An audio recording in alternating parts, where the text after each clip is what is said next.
ఈ రాత్రి అద్భుతాలు జరిగే రాత్రి. గుర్తుపెట్టుకోండి, ఏం జరిగితే అద్భుతాలు.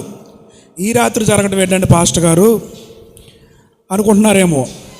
చాలామంది ఈ రాత్రిని అనుభవించలేక, దేవుని సన్నిధి ప్రసన్నతను వాళ్ళు స్వీకరించలేక చాలామంది వెనుదిరిగారు. వాళ్ళందరికీ బ్యాడ్, మనకు గుడ్. ఏంటంటే ఇక్కడ ఉన్న ప్రతి ఒక్కరు కూడా పేరు పేరున నేను చెప్తా ఉన్నాను. దేవుడు చిన్నపిల్లలను మొదలుకొని ఎంతమంది అయితే ఉన్నారో వారందరికీ దేవుడు వారి యొక్క హృదయ ఆలోచనను దేవుడు ఈ రాత్రి కాలంలో నెరవేర్చునుగాక. దేవుని సన్నిధిలో దేవుని పాదాలు చెంత పెట్టిన ప్రతి ఆలోచన ఆయన నెరవేరుస్తాడు. ఇది నమ్మండి మీరు. ఎందుకు నెరవేరుస్తాడంటే, ఇశ్రాయేల్ ప్రజలు 430 సంవత్సరాలు ఐగుప్తి బానిసత్వం అనుభవించారు. వాళ్ళు ఎన్ని సంవత్సరాలు? 430 సంవత్సరాలు. ఇశ్రాయేల్ ప్రజలు ఐగుప్తుని విడిచి వాళ్ళు బయటకు వచ్చింది రాత్రికాల సమయంలోనే. గుర్తుపెట్టుకోండి, ఇశ్రాయేల్ ప్రజలు ఎర్ర సముద్రాన్ని దాటింది రాత్రికాల సమయంలోనే. అంతెందుకు, ఇశ్రాయేల్ అని పేరు రావడానికి మూల పితామహుడు ఎవరో? యాకోబు. యాకోబుని దేవుడు దీవించినప్పుడు ఆయన అర్థమవుతుందా, ఆయన బ్రతుకు మారింది, పేరు మారింది, తెల్లవారింది. అర్థమవుతుందా? బ్రతుకు మారింది, పేరు మారింది, తెల్లవారింది. ఇది రాత్రికాల సమయంలోనే దేవుడు యాకోబు యొక్క జీవితాన్ని పూర్తిగా మార్చివేశాడు. హల్లెలూయా చెప్తామా? గిద్యోనికి దేవుడు రాత్రికాల సమయంలోనే విజయం ఇచ్చాడు. హల్లెలూయా. రాత్రికాల సమయంలోనే ఐగుప్తు తొలిచూరుని దేవుడు హతము చేశాడు. హల్లెలూయా చెప్తామా? ఇలాంటి విజయాలెన్నో దేవుడు, ఇశ్రాయేల్ ప్రజలు ఎక్కువ సార్లు శత్రువులు జయించింది కూడా రాత్రికాల సమయంలోనే యుద్ధాలు జరిగించి. ఇలాంటి యుద్ధాలు, విజయాలు దేవుడు ఎన్నో ఇశ్రాయేల్ ప్రజలకు అనుగ్రహించాడు. ఇది రాత్రికాల సమయంలోనే.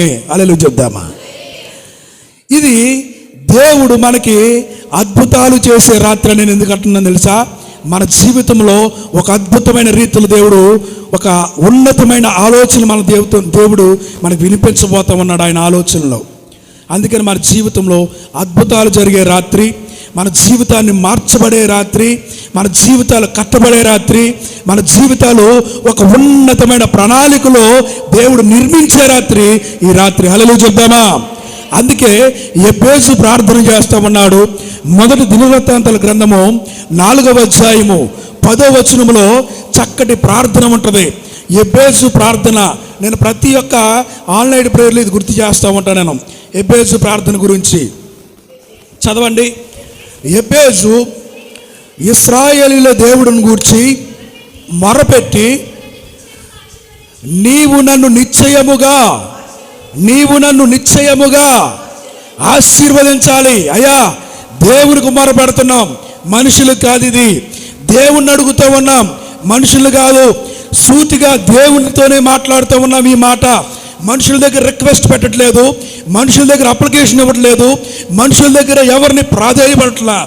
స్వయంగా సృష్టికర్త అయిన దేవుడు, మన నిర్మాణికుడైన దేవుణ్ణి మనము అడుగుతున్న మాట ఏంటంటే, ఎబ్బేసు ప్రార్థన దాంట్లో స్పష్టంగా కనిపిస్తూ ఉన్నది.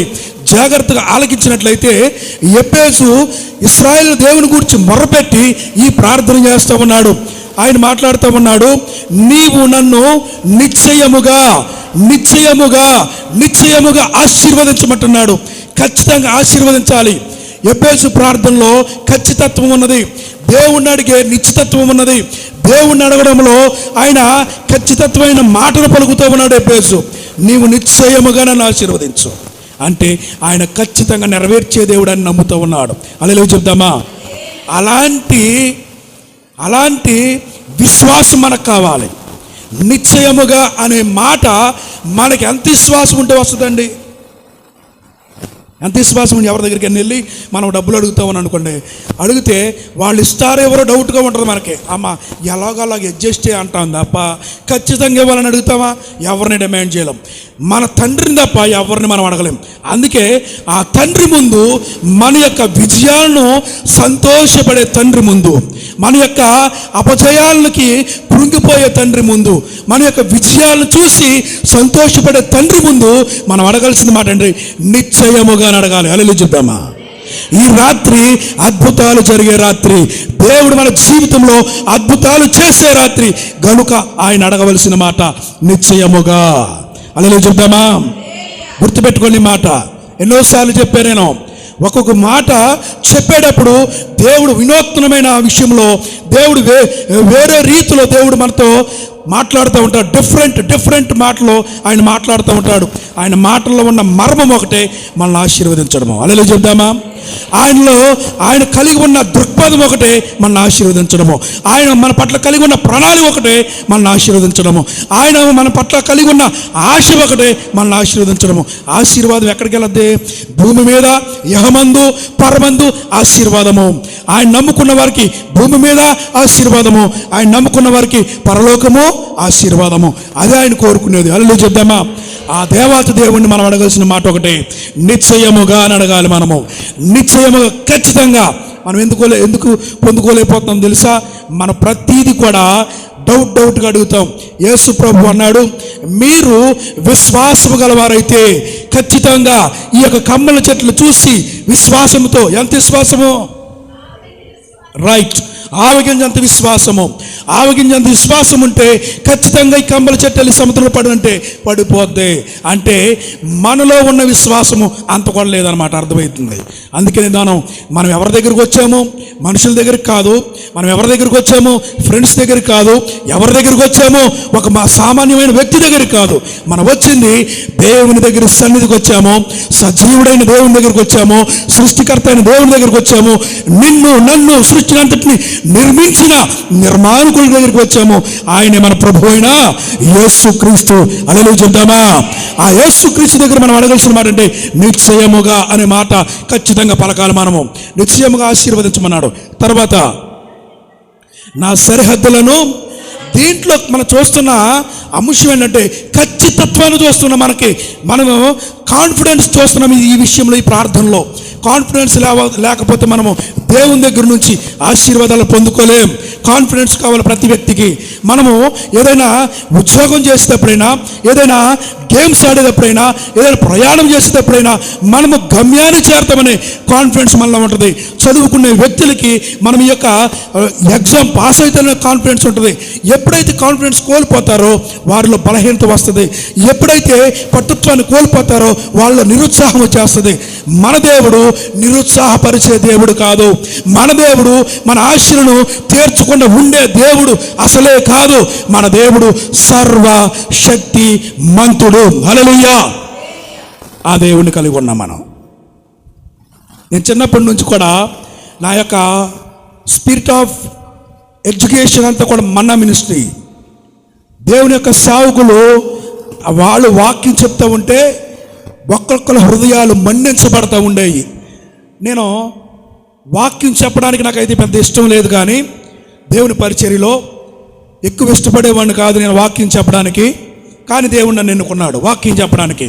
ఒక మాట గుర్తు చేసుకోండి, ఎక్కువ నా చేతనైనంత వరకు నేను పరిచర్య చేయడానికి ఎక్కువ ఇంపార్టెన్స్ ఇచ్చేవాడిని. నేను నా జీవితంలో ఎక్కువ నేను పరిచర్య చేయాలి, పని చేయడం కోసమే ఎక్కువ ఇంపార్టెన్స్ ఇచ్చేవాడిని. నేను నా జీవితంలో ఎక్కువ పని చేసేవాడిని. నేను దేవుని మందిర పరిచర్య చేసేవాడిని. కానీ దేవుడు అలాంటి స్థితిలో నన్ను ఉంచలా. దేవుడు ఆయన పని చేసేవాడు నన్ను లేవనెత్తాడు. హల్లెలూయా చెప్దామా? ఎప్పుడు కూడా మా మామయ్య గారు కూడా సేవ చేయమంటే, మా నాన్నగారు సేవ చేయమంటే, సేవ చేయడం కంటే శనక్కాయలో అది ఈజీ అనేవాడిని నేను. అలాంటిది దేవుడు ఆలోచన ప్రజల్లోకి ఎలా తీసుకువెళ్ళాలో అలాంటి వ్యక్తులను దేవుడు నిలబెట్టుకుంటాడు. హల్లెలూయా చెప్దామా? నేను చాలా కొన్ని ఆలోచనలు కలిగి ఉండేవాడిని. దేవుని వాక్యము ఎలా చెప్తే బాగుంటుంది, దేవుని వాక్యం ఎలా బోధిస్తే బాగుంటుంది అనే ఆలోచనలు ఉండేవి. కానీ నేను వాక్యం చెప్పడానికి మాత్రానికి ముందుకు వచ్చేవాడిని కాదు, ఆసక్తి చూపేవాడిని కాదు. కానీ దేవుని కృపను బట్టి ఆయన అనేకమైన ప్రెషర్స్, అనేకమైన ఒత్తిళ్లు నా మీద పెట్టి దేవుని పరిచర్యలోకి వచ్చేటట్టుగా ముక్కు పట్టుకొని తీసుకొచ్చి దేవుని పరిచర్యలో పెట్టాడు ఆయన. హల్లెలూయా చెప్దామా? దేవుని పరిచర్య అంటే అమ్మగారు అంటున్నారు సులువే. ఒక వాక్యం ఉంది, ఆయన నా కాడి సులువు అంటా ఉన్నాడు, నా పరిచర్య సులువు అంటా ఉన్నాడు. ఎలాంటి సులువు అది? ఎలాంటి సులువ తెలుసండి? సాత్వికం కలిగి ఉండడము, మనము నెమ్మది కలిగి ఉండడము, ఇవి కలిగి ఉంటే పరిచర్యలో ఆయన కాడి సులువుగా ఉంటుంది. చాలామంది సులువుగా లేదు, బరువుగా ఉంది, భారంగా ఉంది అనుకో. కారణం ఏంటంటే ఆయన యొక్క పనిని భారంగా భావిస్తారు. వీరిలో సాత్వికం ఉండదు, నెమ్మది ఉండదు, వీరిలో కాన్ఫిడెన్స్ ఉండదు, వీరిలో ఐక్యత ఉండదు. అందువల్లే వీరిలోని వీరికి గందరగోళం ఉండడం వల్ల ఆయన పరిచర్య భారంగా అనిపిస్తూ ఉంటుంది. అర్థమైందా? నెమ్మదిగా, సాత్వికంగా, మృదువుగా ఎవరైతే ఉంటారో ఆయన పనిని సులువుగా చేయగలుగుతారు. యేసు ప్రభు కూడా ఆయన బోధించాడు, యేసు ప్రభు కూడా ఆయన జీవించాడు, యేసు ప్రభు వారు చూపించారు. ఆయన బోధించాడు, జీవించాడు, చూపించాడు. అదే ఆయన్ని ఒక ఉన్నతమైన స్థితిలో, మనకు దేవుడిగా ఉండే స్థితిలో ఆయన నిలబెట్టింది. కారణం ఏంటంటే ఆయన ఎవరిని కూడా దూషించేవాడు కాదు, కొట్టిన వారిని కొట్టేవాడు కాదు, తిట్టిన వారిని తిట్టేవాడు కాదు, దూషించిన బదులు దూషించేవాడు కాదు. యేసు ప్రభు వారు ఆయన ఏదైతే చేశారో అదే తన జీవితంలో పాటించారు. ఆయన ఏదైతే తన జీవితంలో పాటించారో సిలువ మీద దాన్ని నిరూపించారు. ఆయన సిలువ మీద నిరూపించింది. మరణం వరకు కూడా ఆయన దాన్ని విడిచిపెట్టలా. మరణాన్ని జయించడానికి కారణం కూడా అదే సాత్వికము. హల్లెలూయా చెప్దామా? మనము ప్రతి క్రైస్తవుడు కాదు ఈ విషయాన్ని, ఫార్ములా గుర్తుపెట్టుకుంటే ఆయన పని చేయడము చాలా సులభమైంది. ఎందుకంటే మనము ఆయన పైన ఎందుకు చేయలేము అంటే మనకున్న స్ట్రెసెస్ బట్టి, టెన్షన్స్ బట్టి, మనకున్న ఒత్తిళ్ళని బట్టి వీటిని, కుటుంబ భారాన్ని మోయలేము కనుక ఆయన పని చేయడము కొంచెం భారంగా అనిపిస్తూ ఉంటుంది. వీటన్నిటినీ కూడా అధిగమించడమే యేసు ప్రభువు మనకు నేర్పిన ఒకే ఒక్క మార్గము. మనము శాంతి కలిగి ఉండడము, సమాధానం కలిగి ఉండడము, నెమ్మదత్వంతో ఉండడము, ఇది ఒక ఫార్ములా.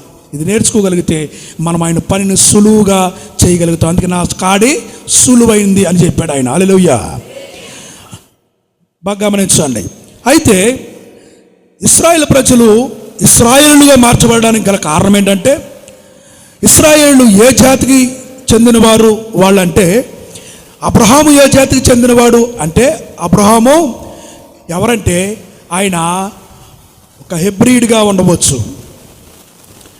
అబ్రహాము ఆ యొక్క గోత్రంలో ఉన్నప్పటికీ ఇశ్రాయేలీగా మార్చబడ్డ కారణం ఏంటంటే యాకోబే. యాకోబు దేవునితో పెరుగులాటుడు చేత ఆయన యొక్క బ్రతుకు మారింది, పేరు మారింది, తెల్లవారింది. అక్కడే లైఫ్ టర్న్ అయిపోయింది. అర్థమవుతుందండి? తర్వాత దేవుడు మోషేని ఎన్నుకున్నాడు. మోషేని ఎన్నుకున్న తర్వాత మోషే ద్వారా ఆయన 10 అద్భుతాలు ఐగుప్తులో జరిగించి వారిని ఐగుప్తు చెరల నుంచి మోషే ద్వారా దేవుడు అరణ్యములో నడిపించాడు. అరణ్యములకు నడిపించిన తర్వాత దేవుడు ఆయన ఇచ్చిన మాట నెరవేర్చేవాడే. వీరు అరణ్యములో మోషే ఎన్నిసార్లు అయితే అద్భుతాలు ఐగుప్తులో చేశాడో, ఇశ్రాయేలు ప్రజలు అన్నిసార్లు 10 మార్లు దేవుణ్ణి శోధించారు. వాళ్ళు 10 మార్లు బైబిల్ గ్రంథంలో రాయబడి ఉంటుంది. 10 మార్లు శోధించారు. అందువల్ల ఇశ్రాయేలు ప్రజల పట్ల కలిగి ఉన్న ప్రణాళిక దేవుడు వారి జీవితాలను అరణ్యంలోనే అంతమైపోయేట్టు చేశాడు ఆయన. అయితే వారికి అబ్రహాముకి ఇచ్చిన వాగ్దానము, ఇస్సాక్కి ఇచ్చిన వాగ్దానము, యాకోబుకి ఇచ్చిన వాగ్దానము నెరవేర్చాలి. అందువల్ల అరణ్యములో చనిపోయిన వారి కుటుంబము, అరణ్యములో ప్రయాత్ర చేస్తున్న వారి అప్పుడు జరిగిన వారికి పుట్టిన పిల్లలు యెహోషువ, కాలేబులతో సమానమైన వారు ఆ యొక్క వాగ్దాన దేశంలో ప్రవేశించారు. హల్లెలూయా చెప్దామా? ఇది చరిత్ర. అయితే నాకు మోషే తర్వాత అంతటి గొప్ప ప్రవక్త ఎవరు అంటే యెహోషువను చూడవచ్చు. మోషే గారు ఇశ్రాయేలు ప్రజలను 40 సంవత్సరాలు ఆయన నాయకత్వం వహించి అరణ్య మార్గంలో నడిపిస్తూ ఆయన యొర్దాను నది వరకు తీసుకొచ్చాడు. అక్కడ వరకు యొర్దాను నది వరకు తీసుకొచ్చాడు. ఆయన గుర్తుపెట్టుకొని చదువుకునే మాటలు. యొర్దాను నది వరకు తీసుకొచ్చిన తర్వాత యొర్దాను దగ్గర నుండి మోషే గారు కొండ ఎక్కి ఆ యొక్క వాగ్దాన భూమిని చూసి యొర్దాను నది అవతలే మోషే గారు చనిపోయారు. అర్థమైందా? ఈ యొక్క హిస్టరీ అంతా కూడా మీరు బైబిల్ చదివితే బాగా అర్థమైంది మీకు. నిర్గమాకాండం అంతా కూడా ఒక ఆల్ నైట్ ప్రేయర్లో చెప్పా మీకు నేను. గుర్తుపెట్టుకోండి, మోషే గారి యొక్క పాత్ర ఎంతవరకు ఉందంటే ఇశ్రాయేల్ ప్రజలను యొర్దాను నది వరకు చేర్చే పాత్ర. యొర్దాను వరకు అనేకమైన అద్భుతాలు ఇశ్రాయేల్ ప్రజలు చూశారు. మోషే ద్వారా అద్భుత కార్యాలు చూశారు. మోషే ద్వారా దేవుడితో మాట్లాడే దేవుని యొక్క మోషే దాన్ని దాటి అవతలకి ఎందుకు వెళ్ళలేకపోయాడు తెలుసండి? తన యొక్క వాగ్దానం ద్రోహులారా అని ఒక మాట చేత ఏమైపోయాడు తెలుసా? వాగ్దాన భూమిని అనుభవించలేకపోయాడు. అలా చూద్దామా? అందువల్ల మోషే ఎక్కడ తాగిపోయాడు తెలుసండి? యొర్దాను నదిలో యువతల ఆగిపోయాడు ఆయన. అక్కడ మరణము పొందాడు ఆయన. మోషే మరణమైనప్పుడు 120 సంవత్సరాలు. ఎన్ని సంవత్సరాలు? 120 సంవత్సరాలు. హల్లెలూయా చెప్దామా? హల్లెలూయా. ఈ చరిత్ర మొత్తం మీరు చదువుకోవాలి. చరిత్ర చదువుకుంటే మీకు బాగా బైబిల్ గ్రంథం అర్థమైంది. చరిత్ర తెలియకపోతే మీకు ఏం చెప్తున్నారో ఏం అసలు వాక్యం ఏంటో కూడా మీకు అర్థం కాదు. తర్వాత యెహోషువ దేవుడు అభిషేకించి యెహోషువను ఎన్నుకున్న దేవుడు యొర్దాను నది దాటించాడు. యొర్దాను నది దాటించిన తర్వాత వెనువెంటనే యెరికోను పట్టుకున్నారు.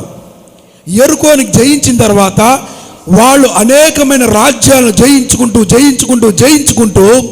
యెహోషువ గ్రంథము 20, 22, 23 చదవవసరంలా అధ్యాయాలకు వెళ్ళేసరికి వాళ్ళు ఐగుప్తుని విడిచిన ఇశ్రాయేలు ప్రజలు, అరణ్యములో రాలిపోయిన తల్లిదండ్రులు, వారి సంతానము బిడలైన వారు ఆ యొక్క కానాను దేశము, వాగ్దాన దేశము యెహోషువ కాలేబులతో సహా ప్రవేశించారు.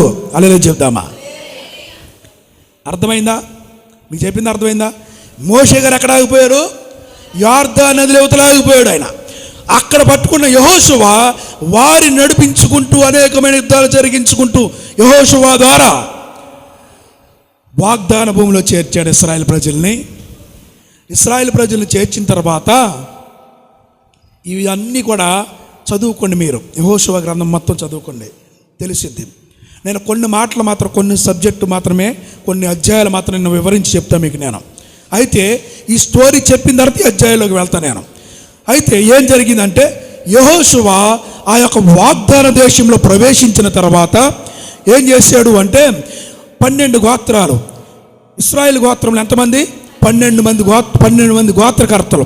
ఈ 12 మంది గోత్రకర్తల్లో లేవి గోత్రాన్ని దేవునికి యాజకత్వం చేయడానికి దేవుడు ఎన్నుకున్నాడు. లేవి గోత్రానికి దేవుడు ఇచ్చిన వాగ్దానం ఏంటంటే తర్వాత చెప్తాను. అయితే యెహోషువ అక్కడికి ప్రవేశించిన తర్వాత ఆ యొక్క కానాను దేశాన్ని విభజించాడు ఆయన. విభజించడం అంటే ఈ యొక్క ఒక్కొక్క గోత్రాన్ని ఎన్నుకొని ఈ ప్రాంతం వారికి ఈ గోత్రం, ఈ ప్రాంతం వారికి ఈ గోత్రం అని 11 గోత్రాలకి ఇశ్రాయేలు దేశాన్ని పంచిపెట్టాడు ఆయన. ఎవరో? యెహోషువ. పంచిపెట్టిన తర్వాత మరి లేవి గోత్రానికి ఏంటయ్యా అంటే, నేను చదువుతున్నప్పుడు నాకు బాధాకరమైన మాట ఒకటి అనిపించింది అక్కడ. దాంట్లో లేవి గోత్రానికి ఏ యొక్క స్వాస్థ్యము లేదు. లేవి గోత్రానికి ఏ స్వాస్థ్యము లేదు, ఏ సంపాదన లేదు, ఏ ఆస్తి లేదు. లేవి గోత్రానికి వారికి ఆస్తి, సంపాదన, స్వాస్థ్యము ప్రభువే. హల్లెలూయా చెప్దామా? సర్వశక్తుడైన ప్రభువే ఆయన సేవ చేయడం వరకే లేవి గోత్రం పని. చాలాసార్లు రాయబడి ఉంది, లేవి గోత్రానికి దేవుడే స్వాస్థ్యము, లేవి గోత్రానికి దేవుడే స్వాస్థ్యము అని రాయబడి ఉంది చాలాసార్లు. అందువల్ల వారికి యెహోషువ ఏ యొక్క స్వాస్థ్యము పంచిపెట్టల. మరి వాళ్ళు ఎలా బ్రతకాలి అంటే, వారు ఈ 11 గోత్రముల వారు దశమ భాగాన్ని వారి సంపాదనలో తీసుకొచ్చి ఎవరికి ఇవ్వాలి తెలుసా? లేవీలకి ఇవ్వాలి. వారు పనేంటో తెలుసండి? లేవీలు చేయవలసిన పనేంటో తెలుసండి? వారు 11 గోత్రముల వారి నిమిత్తము లేవీలు దేవునికి ధూపం వేయాలి, విజ్ఞాపన చేయాలి, ప్రార్థన చేయాలి. వారి బాధ్యత అది. అర్థమైందా? ఇది లేవి గోత్రానికి అప్పచెప్పిన పని. స్వాస్థ్యం ఎవరో? దేవుడే. దశమ భాగాన్ని పర్ఫెక్ట్గా తీసుకొచ్చి 11 గోత్రాలు లేవి గోత్రానికి అప్పచెప్పాలి. వారి పని అదే. ఎందుకంటే లేవి గోత్రానికి స్వాస్థ్యం లేదు. భూమి లేదు. అందువల్ల స్వాస్థ్యము దేవుడే గనుక దేవుని ధనాగారంలో తీసుకొచ్చినవన్నీ కూడా లేవి గోత్రంలో వారిని అలా పోషించాడు. తర్వాత యెహోషువ బ్రతికి ఉన్న దినములన్నిట ఆ యొక్క దేశము, ఇశ్రాయేలు దేశము, పాలు తేళ్లు ప్రవహించే దేశము నెమ్మదితో ఉన్నది. యుద్ధాలు జరగల. అలలే చెప్దామా, అలలే చెప్దామా. యుద్ధాలు గెలుచుకుంటూ వచ్చారు, యుద్ధాలు చేసుకుంటూ వచ్చారు. పాలు తేళ్లు ప్రవహించే దేశంలో ప్రవేశించిన తర్వాత నెమ్మది కలిగి ఉన్నారని రాయబడింది. హల్లెలూయా. అయితే ఇశ్రాయేల్ ప్రజల దగ్గర మనం ఒక దగ్గర ఆగిపోయాం. మోషే దగ్గర, చనిపోయిన దగ్గర ఆగిపోయాం. అక్కడి నుంచి ప్రారంభిస్తే మన వాక్యంలోకి వెళ్దాం. చూడండి, పరిశుద్ధ గ్రంథముల నుండి యెహోషువ రాసిన యెహోషువ గ్రంథము చూడండి.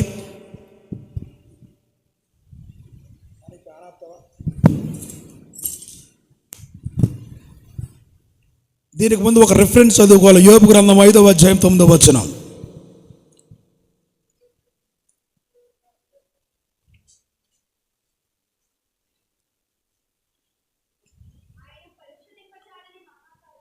ఆయన పరిశోధింప చాలని మహాకార్యములను, లెక్కలేనని అద్భుత కార్యములను చేయువాడు. ఆయన భూమి మీద వర్షమును కురిపించువాడు, ఆ పొలముల మీద నీళ్లు ప్రవహింపచేయువాడు. అట్లు ఆయన దీనులను ఉన్నత స్థలములో ఉంచును, దుఃఖపడు వారిని క్షేమమునకు లేవనెత్తును. హల్లెలూయా చెప్దామా. ఇవన్నీ కూడా ఇశ్రాయేలు పట్ల దేవుడు చేసిన వాగ్దానాలు. మన పట్ల కూడా దేవుడు చేసిన వాగ్దానాలు ఇవే. హల్లెలూయా. అయితే ఆయన లెక్కలేని ఏ కార్యాలు, మహత్కార్యాలు చేసే దేవుడైనా, అద్భుత కార్యాలు చేసే దేవుడైనా, ఈ రాత్రి అద్భుతాలు చేసే దేవుడైనా. హల్లెలూయా చెప్దామా. యాకోబును జీవితాన్ని మార్చిన దేవుడు, ఇశ్రాయేలును ఆపదల నుంచి సురక్షితమైన ప్రాంతంలో నడిపించిన దేవుడు, ఇశ్రాయేలు ప్రజలు అనేకమైన యుద్ధాల నుంచి, ఆపద సమయాల నుంచి రాత్రి సమయంలో కాపాడిన దేవుడు, ఈ రాత్రి నిన్ను నన్ను మన జీవితాన్ని మార్చే దేవుడైనా, మనతో మాట్లాడే దేవుడైనా. హల్లెలూయా చెప్దామా. హల్లెలూయా. చూడండి, నిర్గమాకాండము 19వ అధ్యాయము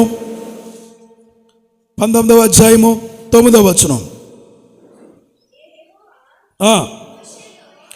నేడు యెహోవా మోషేతో, ఇదిగో నేను నీతో మాట్లాడినప్పుడు ప్రజలు విని నిరంతరము ఎవరి యందు దేవుని యందు కాదు, ఎవరి యందు? మోషే యందు. అందుకే వాక్యం బాగా వినాలని చెప్పేది మీకు.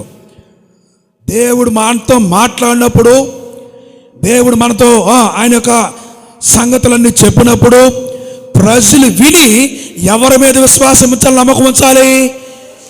మోషే మీద నమ్మకం ఉంచాలి, ప్రవక్తల మీద నమ్మకం ఉంచాలి. అందుకనే దేవుడు మాట్లాడుతూ ఉన్నాడు. దేవుడు మాట్లాడడానికి సిద్ధంగా ఉన్నాడు.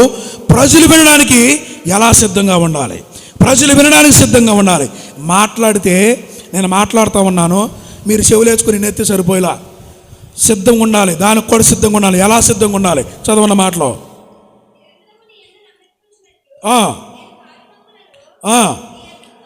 నేను కారు మబ్బులను ఎద్దుకు వచ్చిందని చెప్పాను. మోషే యెహోవాతో చెప్పగా, నీవు ప్రజల యొద్దకు వెళ్ళి నేడును రేపును వారిని పరిశుద్ధపరచుము. వారు తమ బట్టలు ఉతుక్కోవాలి. పరిశుద్ధపరచుకోవడం అంటే ఎలాగా? పరిశుద్ధపరచుకోవడం ఎలాగండి? అక్కడ చెప్తున్న బట్టలు ఉతుక్కోమని చెప్పాడు. అక్కడ బట్టలే. నిజంగా చాలామంది స్నానాలు చేయకుండా కూడా వచ్చేస్తారు మందిరానికి. అర్థమైందా? అపవిత్ర కార్యాలు చేసి వచ్చేస్తారు. అపవిత్రమైన వాటిలో చేతులు పెట్టి వచ్చేస్తారు. దేవుడు మనతో మాట్లాడతాడు. సిద్ధంగా ఉన్నాడు ఆయన. ఎక్కడున్నాడు ఆయన? ఆయన మేఘములో దిగివస్తా ఉన్నాడు, ఆయన మందిరం మీదకి దిగివస్తా ఉన్నాడు, ఆయన ఏర్పాటు చేసుకున్న స్థలములోకి దిగివస్తా ఉన్నాడు, ఆయన ఏర్పాటు చేసుకున్న సేవకుల్లోకి వస్తా ఉన్నాడు నీతో నాతో మాట్లాడడానికి. మనం ఎలా ఉండాలి? మనం ఎలా ఉండాలి? సిద్ధంగా ఉండాలి. మనం బట్టలను ఉతుక్కోవాలి, బట్టలు ఉతుక్కోవాలి, పరిశుద్ధపరచుకోవాలి మనల్ని. మనం వినడానికి సిద్ధంగా ఉండాలి, క్రమశిక్షణతో ఉండాలి, క్రమమైన పద్ధతిలో ఉండాలి. ఇది చాలా ఇంపార్టెంట్ అయిన విషయం ఇది. అప్పుడు దేవుడు మనతో మాట్లాడిన మాటలో మనకి ఆశీర్వాదకరంగా ఉంటుంది. ఒకవేళ అలా లేకపోతే ఏమైంది? చదవండి ఆ మాటలో.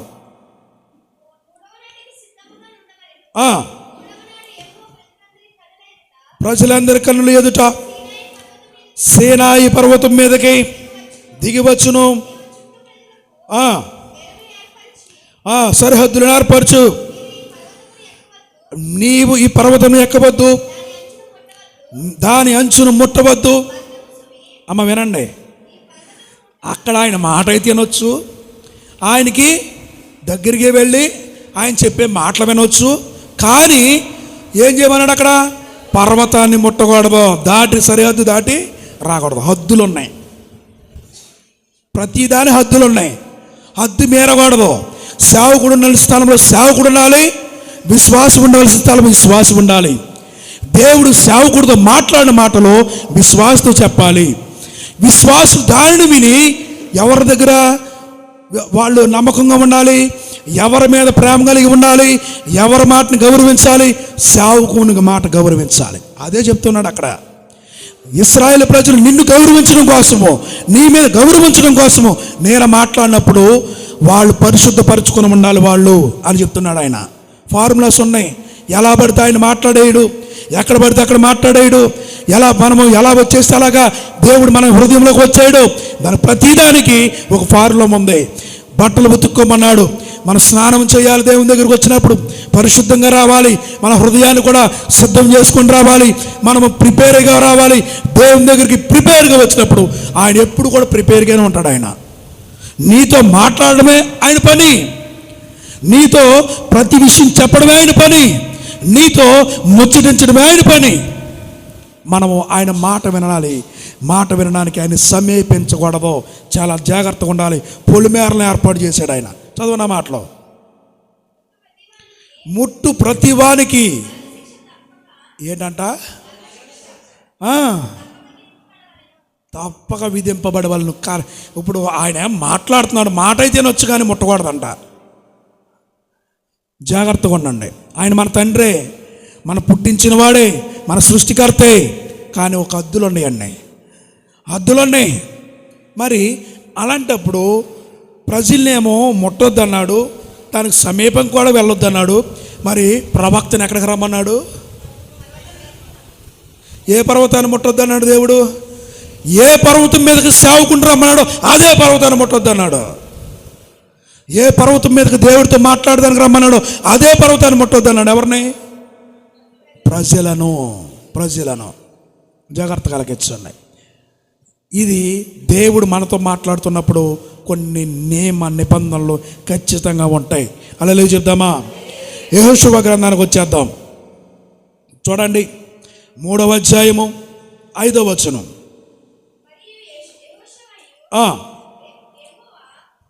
రేపు యెహోవా మీ మధ్య, ఇప్పుడు నిర్గమాకాండలో ఏం చదువుకున్నాం? రేపు ఎల్లుండే నేను వారితో మాట్లాడాలి, వారి బట్టలను ఉతుక్కొని చెప్పాడు. ఇక్కడ దేవుడు అంటే ఏమన్నాడు? ఇక్కడ యెహోషువ దగ్గర గ్రంథంలో రేపు యెహోవా మీ మధ్య అద్భుత కార్యములు చేయను గనుక. ఇప్పుడేమన్నాడు? మిమ్మల్ని మీరు పరిశుద్ధ. అక్కడేమన్నాడు? బట్టలు ఉతుక్కోమన్నాడు. ఇక్కడేమన్నాడు?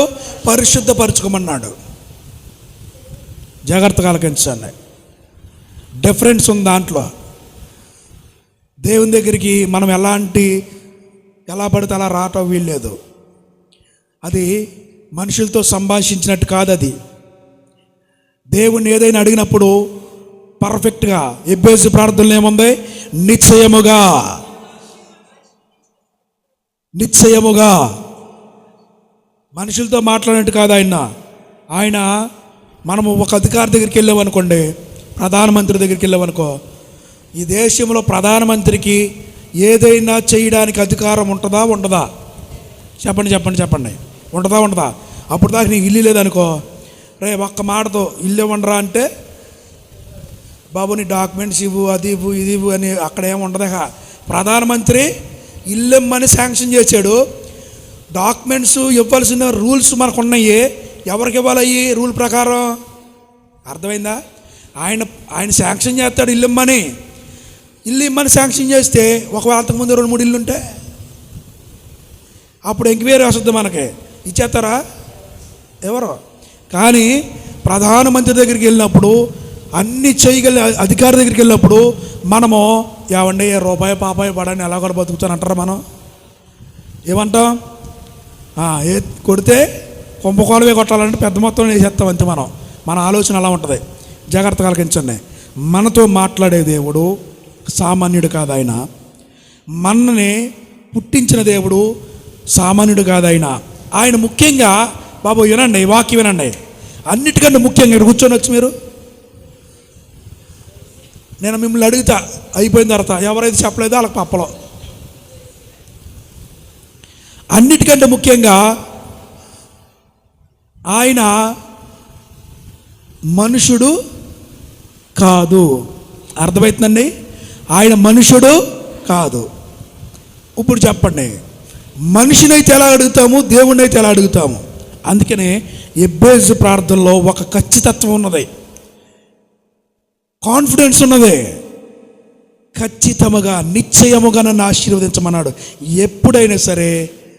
ఇప్పుడు మనకి అడిగిన ఆశలన్నీ కూడా దేవుడు నెరవేర్చగల సమర్థుడా అసమర్థుడా? అది చెప్పండి నాకు ఫస్ట్.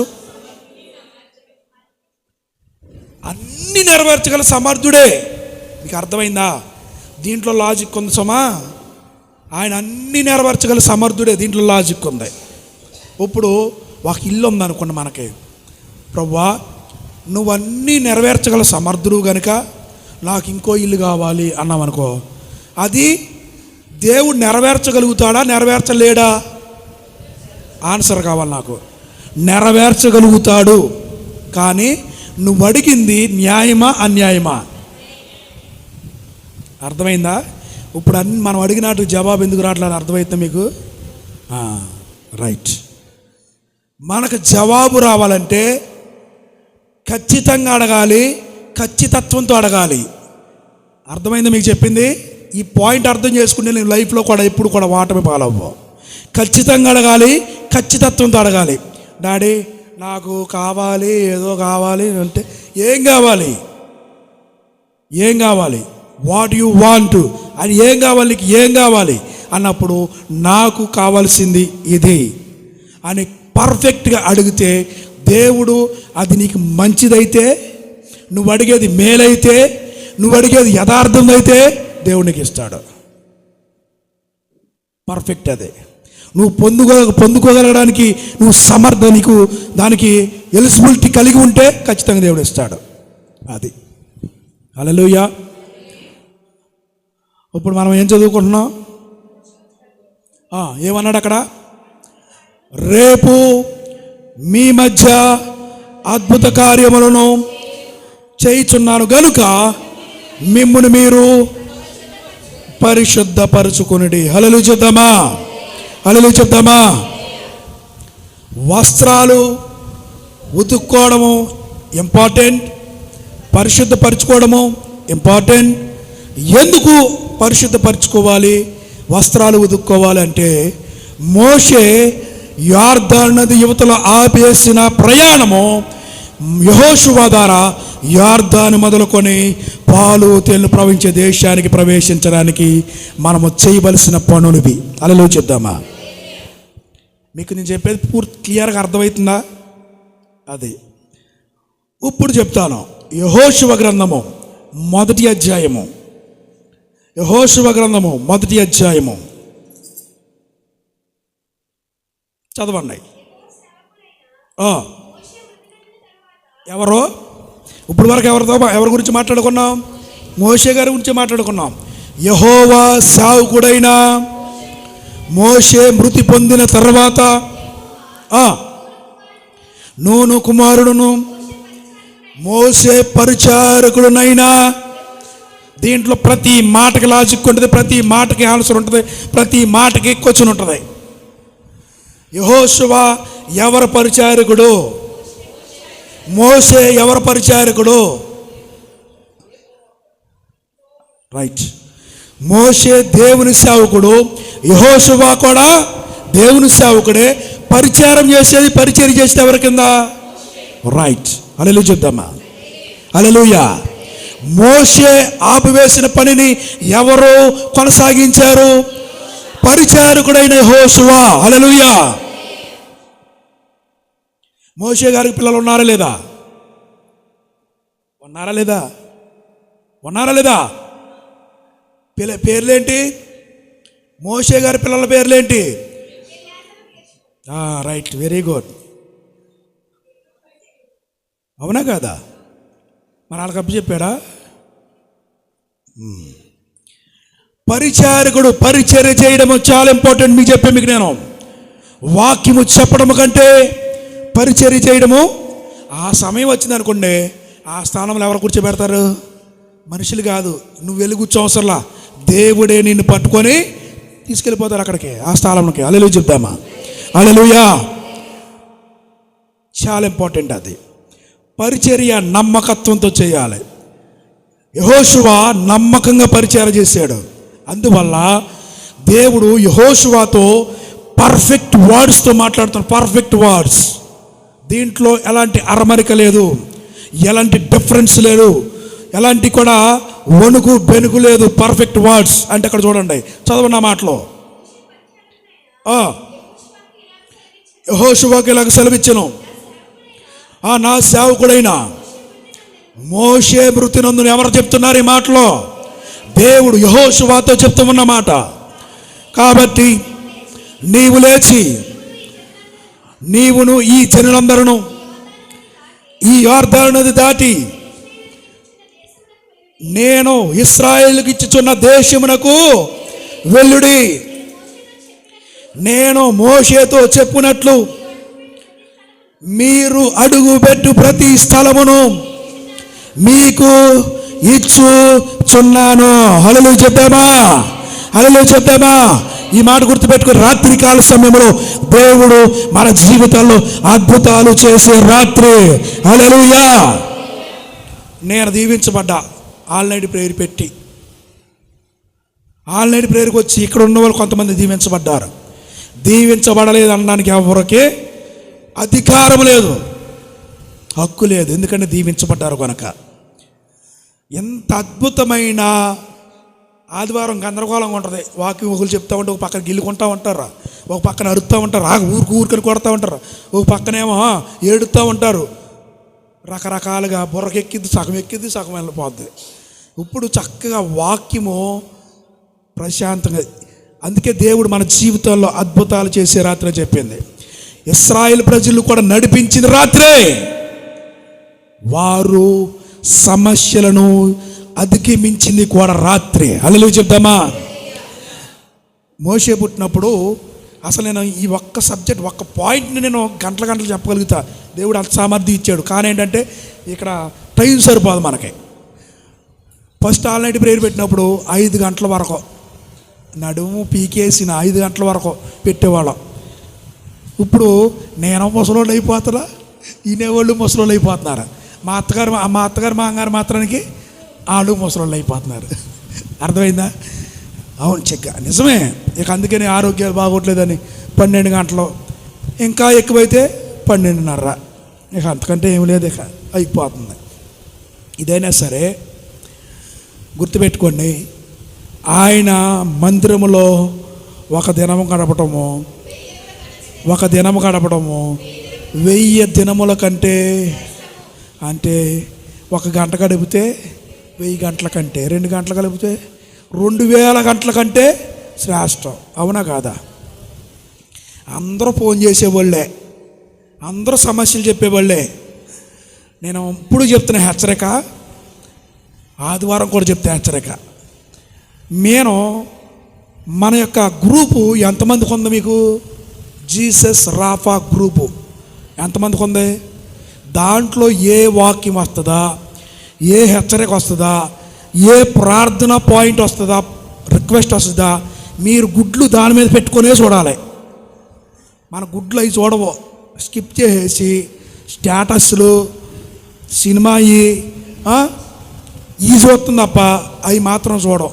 ఒకవేళ చూడటం రాకపోతే, అయ్యగారండి మాకు చూడటం రాదండి, తెలియదండి మాకు అన్న గనులు కూడా ఉంటారు. రాకపోతే ఈరోజు న్యూస్ ఏంటి అడుగు తెలుసుకుంటారుగా, ఈరోజు సంగతులు ఏంటి అడుగు తెలుసుకుంటారుగా, ఈరోజు కూర ఏంటి అడుగు తెలుసుకుంటారుగా, ఈరోజు కార్యక్రమాలు ఏంటి అడుగు తెలుసుకుంటారుగా. ఈరోజు పాస్టర్ గారు అమ్మగారు గ్రూపులో ఏ వాక్యం పెట్టారు అని అడిగి ఎప్పుడైనా అడుగుతున్నారా? నేను ఇంత గొంతు దించుకొని ఇంతలాగా అరిస్తే ఆ మోయేష్ గారికి పాపం దేవుడిచ్చిన ఆ చిన్న చూపుతో ఆడొక్క వీడియో చేయడానికి 1-2 గంటలు కష్టపడతాడు. ఆ వీడియో స్టేటస్లో పెడితే మన వాళ్ళు ఒక లైక్ చేయరు, ఒక్కసారి కూడా సబ్స్క్రైబ్ చేయరు, ఒక్కసారి కూడా దాన్ని కన్నెత్తి కూడా చూడరు. కొంతమంది నూనె నాలుగు మీద తేనె రాసుకొని, అమ్మా రా దేవుని దగ్గరికి రా, ఆయన ఈ బాధలన్నీ పోగొట్టేస్తాడు, దేవుని దగ్గరికి రా ఆయన తుడిచేస్తాడు, శుభ్రంగా నిన్ను కూడా తుడిచేస్తాడు అని చెప్తే అవి మాత్రం స్టేటస్లో పెట్టేసుకోవడం. చక్కగా అవన్నీ కూడా నేను ప్రతిదీ చూస్తూ ఉంటాను. నేను గుర్తుపెట్టుకోండి, దేవుని సేవకుడు, నేను పోయిన వారం చెప్పా, మీకోసం ప్రయాసపడే సేవకుడు ఒక్కడే ఉంటాడు. అర్థమవుతుందా?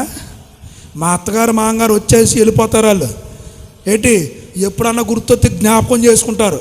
మామూలుగా మా అమ్మగారు వాళ్ళు మా అన్నయ్యలు ఎప్పుడన్నా వస్తే ఆమె మీకోసం ప్రార్థన చేస్తున్నాం అంటారు, అంతే. నిజంగా చేస్తారేంటి? ఏ సేవకుడు చేయడు మీకోసం. ఎప్పుడైనా మీ బాధ్యత కనుక్కున్నది సంఘ కాపరి, గుర్తుపెట్టుకొని మేము కావడం. ఇది మనము లోక సంబంధాలు బాగా పోల్చారు మన గొర్రెలురా అని. నేను అంటున్నాను బర్రెలు, మనం గొర్రెలుగా. అర్థమవుతుందా? గొర్రెలు తలకాయ ఉంచుకొని వెళ్ళిపోతాయి, బర్రెలు ఇక ఎంత అజ్ఞానంగా ఉంటాయి అంత అజ్ఞానంగా ఉంటాయి. కషాయమనే నమ్మిందంట గొర్రె. మనము అంత జ్ఞానం కలిగి ఉన్న మనకి దేవుడు ఇంత జ్ఞానాన్ని బోధిస్తున్నా కానీ కనీసం సేవకుడి యొక్క వేదన అర్థం చేసుకోలేకపోతాం. ఈసారి నుంచి గ్రూపులో ఏమొస్తుంది, ఈరోజు నేను గ్రూపులో ఏం పెట్టా, ఏ వాక్యం పెట్టా అవి చూడరు. ఎంత కష్టపడుతుందో తెలుసండి. ఒక వాక్యం రావడానికి నెలకి 800 రూపాయలు హైదరాబాద్లో కడుతున్నాను నేను. ఒక వాక్యం రోజు ప్రామిస్ రావడానికి, ప్రామిస్ కార్డు రావడానికి.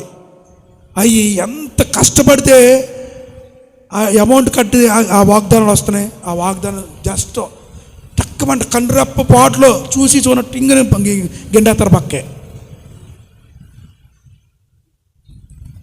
సమస్య వచ్చిందంటే ఫోను అటు హీట్ ఎక్కిపోవాలి, ఇటు హీట్ ఎక్కిపోవాలి. సమస్య వచ్చేదన్న మన ఎవరో కాదు, మన సంఘస్థులే అనుకుందాం.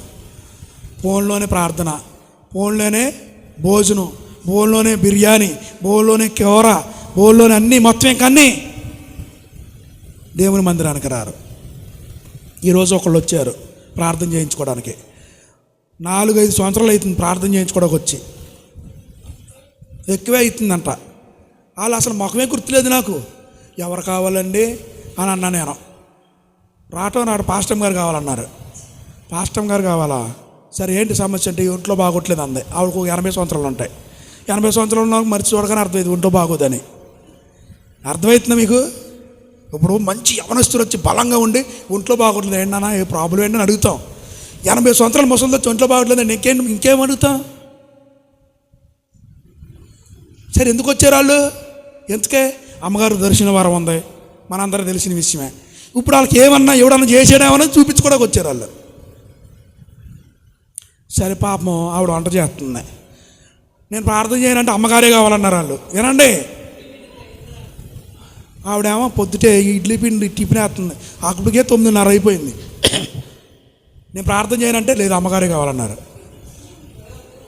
నేను 3 ముక్కలే తండ్రి కుమార పరిశుద్ధాత్మ, అంతే అంతే ప్రార్థన. చాలామందికి దీర్ఘకాలిక ప్రార్థన చేయము. ఎక్కడ చేయాలి? విజ్ఞాపన ప్రార్థనలు చేసుకోవాలి, ఇంట్లో ప్రార్థన చేసుకోవాలి, గదిలో కూర్చొని ఏడ్చుకొని ప్రార్థన చేసుకోవాలి, గంటల గంటలు చేసుకోవాలి. ఎక్కడైతే చేయాలో కూడా తెలియట్లేదు, జ్ఞానం లేదు మనకి.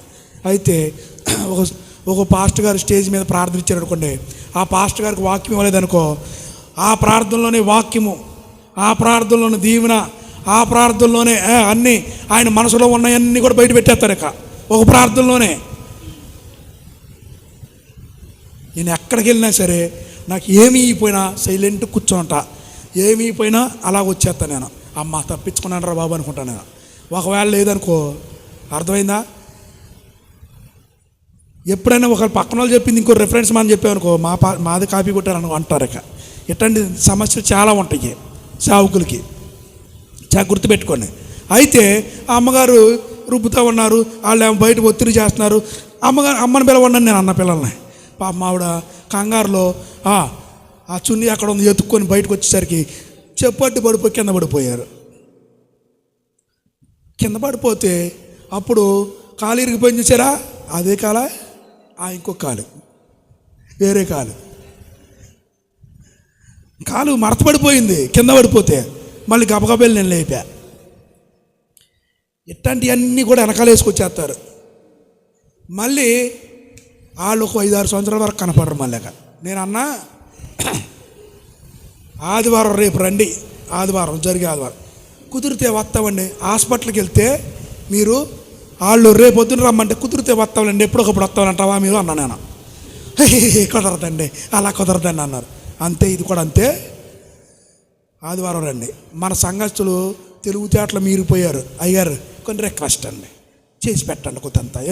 నేనేదో పెద్ద ప్రధానమంత్రికి పిఎం అయినట్టు ఆడి కింద ఏదో పర్సనల్ అసిస్టెంట్ లాగా కొంచెం చేసి పెట్టండి, కొంచెం చూసి పెట్టండి. ఎంత అవివేకం అంటే విశ్వాసులకి. ఒక విశ్వాసిని వారు నిజంగా రక్షించబడాలంటే ఇది దేనికి తీసుకొస్తారు తెలుసా? ఆడు తలనొప్పి పోవడానికి, కాళ్ళ నొప్పి పోవడానికి, నడువు నొప్పి పోవడానికి తీసుకొస్తారు. నిజంగా మన జ్ఞానం ఉంటే వాడు లోకంలో నశించిపోకుండా యేసుక్రీస్తులో వచ్చి బాప్తిసం పొందుకొని చచ్చిపోయినా కానీ నరకాన్ని తప్పించుకొని పరలోకం వెళ్ళాలని ఎప్పుడన్నా తీసుకొస్తారా? జ్ఞానం ఉన్నవాళ్ళు మాత్రమే తీసుకొస్తారు. అది సంగతి. ఇప్పుడు ఏ ప్రయాణంలో మనం ఏ ప్రయాణంలో ఉన్నాం? మోషే గారు యొర్దాను నది దగ్గర వదిలేశారు. వెళ్ళినాయి 120 సంవత్సరాలు బతికాడు ఆయన, వదిలేశారు అక్కడ. అప్పుడు ఆ బాధ్యతను ఎవరికి అప్పచెప్పారు? ఎవరు అప్పచెప్పారు? రైట్. అయ్యా మోషే గారు మా గురువు గారు చనిపోయారు, నేను ఎక్కేస్తాను మీకు పీక, అధికారం మొత్తం నాదే, వాళ్ళు చెప్పుని మాట్లాడి నా మాటలు వినాలి, ఆయన ఏదైతే కర్రవాడని నేను కూడా ఆ కర్ర వాడతాను అన్నది. గుర్తుపెట్టుకోండి, దేవుడు ఎక్కించాలి మనల్ని. మనకైతే మామూలు టైంలో 12 అయినా నిద్ర రాదు, 1 గంట అయినా నిద్ర రాదు, 3 అయినా నిద్ర రాదు. ఒకసారి అమ్మగారు 2 గంటలు లేచిపోయి నాకు నిద్ర రావట్లేదు అంటది, నిద్రపోయేవాడిని లేపి. అర్థమవుతుంది మీకు? ఇప్పుడు నాకు వస్తుందా నిద్ర? అదే ఎన్నో నిద్ర లేని రాత్రులు గడిపే మేము. ఇక మొహం అంతా నల్లగైపోయింది. బ్లెస్సీ అంటది కళ్యాణ్ నల్లగైపోయింది అంటే మీకేం తెలుసు? నిజమండి, చెప్పే మాటలు వాస్తవం, అబద్ధాలు అన్న నేను ఎప్పుడు కూడా. ఎప్పుడైనా అడగండి మా అత్తగారు మా మామగారిని, స్ట్రైట్గా మాట్లాడితే దాని విషయం ఉంటే ఉందని చెప్తే, లేదని చెప్తా. అది వాస్తవంగా మాట్లాడుకోవాలి. ప్రార్థనలు చేసి ఒక తల్లి ఫోన్ చేసి అమెరికా నుండి, అర్థమవుతుందా? ఉంటారు, చేసేవాళ్ళు ఉంటారు. ఇదివరకు ఒక తల్లి ఫోన్ చేసేది, ఆవిడ ఫోన్ పట్టుకుంటే 2 గంటలు మాట్లాడేది. ఆవిడికి ఫోన్ ఇస్తే ఆవిడ 2 గంటలన్నర మాట్లాడింది. ఆవిడ తాతలాగా ఉంది ఈవిడ. ఫోన్ మాట్లాడుకుంటా ఆ కూరలో ఉప్పు వేసిందో పప్పు వేసిందో ఏమేసిందో అమ్మగారికి తెలుస్తల్లా. ఉప్పు వేసాను అందే, ఉప్పు వేయలేదు అందే. ఇంతకే కూర చూస్తే ఉప్పేసి ఉంది, ఒకవేళ నేను ఉప్పేసానా నాశనమే కూర. ఇట్లాంటి పళ్ళు ఇలాంటి జిమ్మిక్కులన్నీ మా కుటుంబంలో రోజు చూస్తూ ఉంటాం మేము. ఎవరి వల్ల చెప్పండి మీరు. మాకు స్వాస్థ్యం ఉందా? ఎవరు స్వాస్థ్యం? మాకు స్వాస్థ్యం ఎవరో? దేవుడే. అయినా మా గురించి ఎవరో విచారించరు, పట్టించుకోరు. ఈరోజు మాకు భోజనం పెట్టువారు దేవుడు దీవించును గాక. నిజమే, పెడతా ఉంటారు అప్పుడప్పుడు. నా సంఘంలో అందరూ కూడా మనం మంచి దాతృత్వం కలిపి పెట్టేవారే, నేను కాదన్నాం. వారికున్న లేమిలో దాతృత్వం కలిపి పెట్టేవారు. వాళ్ళు దేవుడు అనుకున్నారంటే, అనుకోరు సామాన్యంగా, అనుకున్నారంటే 6 100 అయినా 100 115 అయినా జరిగిపోవలసిందే. అలాంటి వాళ్ళు ఉన్నారు మన దగ్గర. దేవుని నామానికి మహిమ కలుగును గాక. చిన్న ప్రోగ్రాం ఒక్కడు చేసేస్తాడు, పెద్ద పెద్ద ప్రోగ్రాంలు ఒక్కడు చేసేయగలుగుతాడు. జానబాబు ఉన్నాడు అనుకోండి, ఇది నాకు కుడిపోసం ఉండేవాడు. యుగాంధ్రం కుడిపోసంగా ఉండేవాడు. యుగాంధ్రని దేవుడు హెచ్చించి ఎక్కడ తీసుకెళ్ళాడు? 30-40 వేలు శాలరీ, ఇంకా పెరిగింది, దేవుడు ఇస్తాడు. గుర్తుపెట్టుకోండి యవనస్తులారా, దేవునికి నమ్మకంగా ఉండండి. దేవుడు యెహోషువ మోషేకు నమ్మకంగా ఉన్నాడు, పరిచారకుడుగా ఉన్నాడు. మోషే కంటే యెహోషువని ఇంకా ప్రజలు నమ్మేటట్లుగా ఇంకా అద్భుతమైన రీతిలో యెహోషువని దేవుడు హెచ్చించాడు. అల్లెలు చెప్దామా? దేవుని పరిచర్య చేయండి. దేవుడు ఉన్న మీ స్థితిలో నుండి దేవుడు మిమ్మల్ని ఉన్నతమైన స్థితిలోకి దేవుడు పెట్టబోతున్నాడు. అల్లెలు చెప్దామా? హల్లెలూయా. ఇప్పుడు వరకు నేను చెప్పిందంతా ఉపోద్ఘాతం, వాక్యం కాదు. అర్థమవుతుందా మీకు చెప్పింది? ఇప్పుడు దాకా చెప్పిందంటే వాక్యం కాదు, ఉపోద్ఘాతం, ఇంట్రొడక్షన్. అవునా కదా? హిస్టరీలో మాకు హిస్టరీ చదువుకున్నప్పుడు ఉపోద్ఘాతం అని రాసేవాళ్ళు, ఎంత పెద్ద పేజీ. తర్వాత అసలు మొదలెట్టేవాళ్ళు. అయితే ఇది మాత్రం ఇంట్రొడక్షన్, మాత్రం ఉపోద్ఘాతం వరకే. అసలు వాక్యం నేను ఇప్పుడు చెప్తా, టైం సరిపోదు. అందుకనే అసలు వాక్యాన్ని మనం వచ్చే ఆన్లైన్ ప్రేయర్కి వాయిదా వేసుకుందాం. హల్లెలూయా చెప్దామా? హల్లెలూయా. అయితే యెహోషువను దేవుడు ఎలా హెచ్చించాడో అలాగ మనల్ని దేవుడు హెచ్చించబోతున్నాడు. ఎప్పుడు హెచ్చిస్తాడు ఆయన? మనము ఆయనకి పరిచారకులుగా, నమ్మకమైన పరిచారకులుగా ఉన్నప్పుడే. హల్లెలూయా. యెహోషువతో దేవుడు ఏ మాటలు చెప్తున్నాడు చదవండి. ఆ మాటలు అమ్మా, అరణ్యమును ఈ లెబానోను మొదలుకొని మహానది అయిన యూఫ్రటీస్ వరకు, పడమటి మహాసముద్రం వరకును నీకు ఎవరికే? యెహోషువకి. అర్థమైందా? ఎంత బాధ్యత అప్పగించాడు యెహోషువకి, అంత బాధ్యత దేవుడు అప్పగించాడు. అయితే నీవు బ్రతుకు దినములన్నిటను ఏ మనుషుడు, ఎన్నో వచనం చదువుతున్నావమ్మా? చదువు. నీ బ్రతుకు దినములు ఏ మనుషుడు నీ ఎదుట నిలవలేకపోవుండును. నేను మోషేకు తోడై ఉండునట్లు నీకును తోడై ఉందును. నిన్ను విడవను, నిన్ను ఎడబాయను. నిన్ను విడవను, నిన్ను ఎడబాయను. నిబ్బరము కలిగి ధైర్యముగా ఉండుము. హల్లెలూయా చెప్తామా? ఏమన్నాడు? నీవు బ్రతుకు దినములన్నిటను ఏ మనుషుడు నీ ఎదుట నిలవజాలడు. ఇది దేవుడు మనకిచ్చే వాగ్దానము.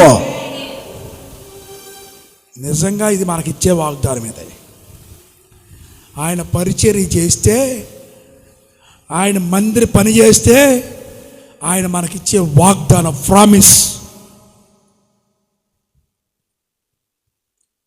దేవుడు వాగ్దానం చేశాడంట, ఒట్టి పెట్టాడంట. ఆయన ఎవరి తోడని ఒట్టి పెట్టాడు ఆయన తెలుసా? ఎవరి తోడని? ఇప్పుడు మనం ఒట్టి పెట్టామనుకో, ఎవరి తోడని ఒట్టి పెడతాం మనం? చెప్పండి. మనకంటే గొప్ప వాళ్ళు, మనకంటే మనల్ని ప్రేమించే వాళ్ళు. ఇప్పుడు నేను ఒట్టి పెట్టాడు, మా ఆవిడ మీద ఒట్టండి అన్నాను అనుకో, అర్థమైందా? ఒకవేళ నేను ఒట్టి నెరవేర్చలేకపోతే అంతే సంగతి లేక. అర్థమైందా? దేవుడు ఎవరితోడని ప్రమాణం చేశాడు తెలుసా? ఆయన కంటే ఉన్నతమైన వాడు ఎవరు లేరు గనుక ఆయనే ప్రమాణము. హల్లెలూయా చెప్దామా? అది ఆయన యొక్క స్టాండర్డ్. మనుషులైతే వాళ్ళ మీద వీళ్ళ మీద ఒట్లే చేసి నెరవేర్చరు. ఆయన తోడు, ఎందుకంటే నెరవేర్చేది ఆయనే గనుక. హల్లెలూయా. నీవు బ్రతుకు దినములన్నిట మనం ఈ మాటలన్నిటిని పొందుకోవాలంటే మనం ఏం చేయాలి? పరిచర్య చేయాలి. పరిచర్య చేసే కాలం ఒకటి ఉంటుంది, పరిచర్య చేయించుకునే కాలం ఒకటి ఉంటుంది, పరిచర్యని ముగించే కాలం ఒకటి ఉంటుంది. గుర్తుపెట్టుకోండి. పరిచర్య చేసేటప్పుడు శిష్యరకం, పరిచర్య చేయించుకునేది అర్థమవుతుందా? రాజరకం. దీన్ని విడిచిపెట్టేది ఇక నిత్య సంతోషంలోకి వెళ్ళిపోతాం.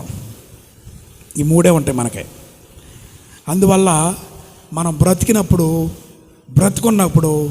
బలం ఉన్నప్పుడు అన్నీ ఉన్నప్పుడు మనము దేవునికి మన స్తోమతలో మన యొక్క పరిధిలో మనము పరిచారకులుగా ఉండాలి. హల్లెలూయా చెప్దామా? వాక్యం చెప్పడం ఒకటే పరిచర్య చేసినట్టు కాదు, కుర్చీ లైట్ ఒకటే పరిచర్య చేసినట్టు కాదు, దశమ భాగం ఇవ్వడమే పరిచర్య చేసినట్టు కాదు.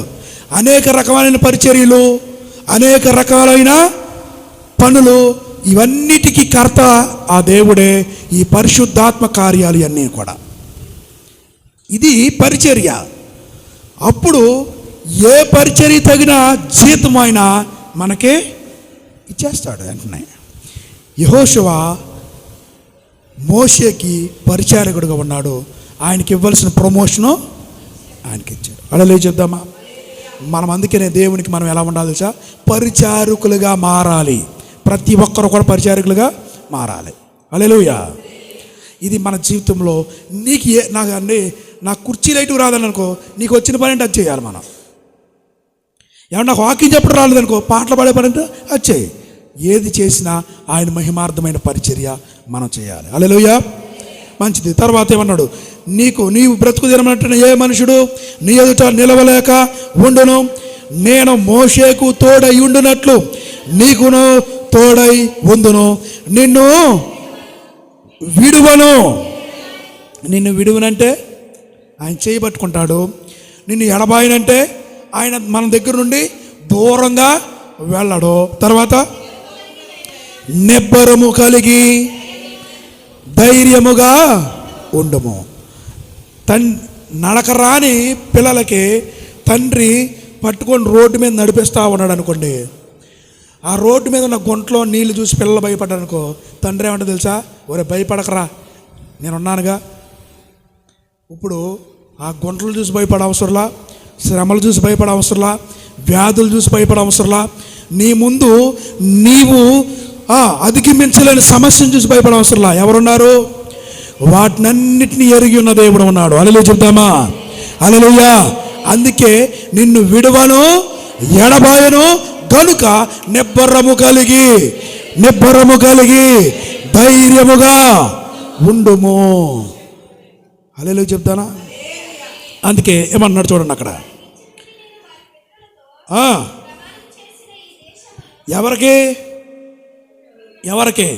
ఎవరికి ఇస్తానని ఇశ్రాయేలుకి ఇస్తానని. ఇశ్రాయేలు ఎవరు? ఇశ్రాయేలు ఎవరి నుంచి వచ్చాడు? యాకోబుల నుండి. అబ్రహాం ఎవరు? రైట్, అబ్రహాము వరకు పేరు మారలా. ఎక్కడ మారింది? యాకోబు జీవితం మారింది, పేరు మారింది, తెల్లవారింది. అది రైట్. అక్కడి నుంచి మారింది. ఇశ్రాయేలు యొక్క చరిత్ర మొదలైంది అక్కడ. అయితే ఏమన్నాడు చదవండి అక్కడ, వారికిచ్చేదనని వారి పితరులతో అబ్రహాముతో చేసిన వాగ్దానము, ఈ దేశమును నిశ్చయముగా నీ ప్రజలను ప్రవేశ పెట్టెదవు. హల్లెలూయా. ఎవరో యెహోషువ ప్రవేశపెడతానని చెప్పాడు అక్కడ. ఎవరు చెప్తున్నారు ఈ మాట? దేవుడు చెప్తున్నాడు. ఎవరు విడిచిపెట్టిన పని? మోషే ఏదైతే కొనసాగించుకున్న అక్కడ ఆపేశాడో దానిని కొనసాగించే పనిని మోషే విభజించలా, దేశాన్ని పంచిపెట్టలా. మోషే గోత్రకర్తలకి స్వాస్థ్యం పంచిపెట్టలా. అంతటి ఆధిక్యత యెహోషువకు దేవుడు ఇచ్చాడు. హల్లెలూయా చెప్దామా? అది మోషే కాలంలో యుద్ధం జరిగింది, యెహోషువ కాలంలో యుద్ధం జరిగింది. ఎక్కడ ఆగిపోయింది? ఏదైతే వాగ్దానం చేశాడో ఆ ప్రాంతంలో అడుగు పెట్టగానే వారికి నెమ్మది కలిగింది. హల్లెలూయా చెప్దామా? అది లెక్క. దేవుడు అంత గొప్ప ఆశీర్వాదం ఆయన వాగ్దానం చేసిన ప్రజలకు, ఆయన ఎన్నుకున్న జనాంగానికి ఇస్తాడు దేవుడు. ఒకవేళ నీ పితరులైన నీ తల్లిదండ్రులు మోషే లాంటి వారేమో, యుద్ధాలు జరుగుతున్నాయేమో, ఒకవేళ సమస్యలు అనుభవించారేమో, చెప్పుకోలేని బాధలు అనుభవించారేమో. దేవుడు నీ పితరులతో చేసిన వాగ్దానము ఒకవేళ నువ్వు నీ తల్లిదండ్రులు అనుభవించలేకపోయినా నీ బిడ్డలో, వారి బిడ్డలో అనుభవించే కృప, ధన్యత వాళ్ళు అనుభవిస్తే మన సంతోషమేగా. అర్థమైందా? వాళ్ళు అనుభవించిన మన కన్నులారా మనం చూస్తాం. హల్లెలూయా చెప్దామా? హల్లెలూయా. అట్టి కృపాధన్యత దేవుడు మనకు అనుగ్రహించునుగాక, మన బిడ్డలకు అనుగ్రహించునుగాక. మనం ఏదైతే మేలు అనుభవించలేకపోతున్నామో ఆ మేలు అన్నిటినీ కూడా వారి ఒడిలో దేవుడు వేయునుగాక, ఉంచునుగాక, వారి మీదకి వచ్చి ప్రాప్తించునుగాక. అద్భుతాలు జరిగే రాత్రి ఈ రాత్రి దేవుడు మన యొక్క వాగ్దానాలను నెరవేర్చే రాత్రి. హల్లెలూయా చెప్దామా? ఎక్కడి నుంచి అసలు స్టోరీ ప్రారంభమైంది? కొన్ని మాటలు నేను చెప్పి దాన్ని మధ్యలోనే కట్ ఆఫ్ చేసేస్తా, ఎందుకంటే నాకు సమయం లేదు కనుక. గుర్తుపెట్టుకోండి, ఆన్లైన్ ప్రేయర్ అనుకో, తెల్లవారులు ఇక్కడికి వచ్చిన తర్వాత నాకు కాళ్ళైనా, నాకు మోకాళ్ళ నొప్పులు అయిన నొప్పులు కానీ ఇక్కడికి వచ్చిన అయినా దేవుడు నిలబెట్టుకుంటాడు. హల్లెలూయా. ఎందుకంటే రాత్రి చెప్పే మాట బుర్రలో దూరిపోద్ది, ఎప్పటికి కూడా ఎటు మర్చిపోరే కది. అందువల్ల దేవుడు రాత్రికాల సమయంలో ఆయనతో ఎక్కువ గడపాలని ఆశపడుతూ ఉన్నాడు ఆయన. హల్లెలూయా చెప్దామా? అయితే చదవండి, ఆ మాట చదవండి. అయితే నీవు నిబ్బరము కలిగి జాగ్రత్తపడి